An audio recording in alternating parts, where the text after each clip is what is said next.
Facciamo una bella tagliatella ai funghi, salsiccia e speck. Venite appresso a me. Soffriggere un po' di burro, un po' di olio e uno scalogno e soffriggere un po' di speck.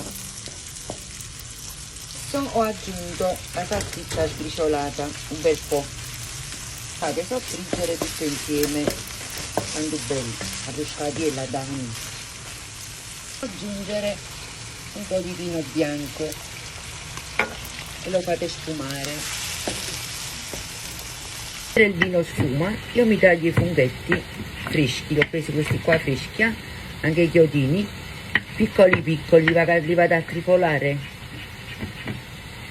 Ecco qua i funghetti stanno soffriggendo insieme allo speck e alla salsiccia. Aggiungete un bicchiere d'acqua e fate cuocere un quarto d'ora. Le bustine di panna ne metto 2 perché questi qua ci vuole pari margellini per saziare. Avete inserito la panna nel sughetto, lo fate giusto a 5 minuti e lo spegnete.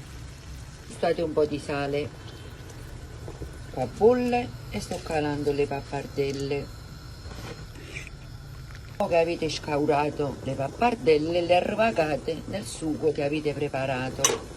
Non facete pure chiuso che se ci mettete sottoati, chini parmigiani, anche un po' di noci, ragazzi, se a voi vi piacciono le potete aggiungere. La tagliatella è pronta, facetemi sapere nel caso la fate come è venuto, perché la mia è venuta troppo saporita.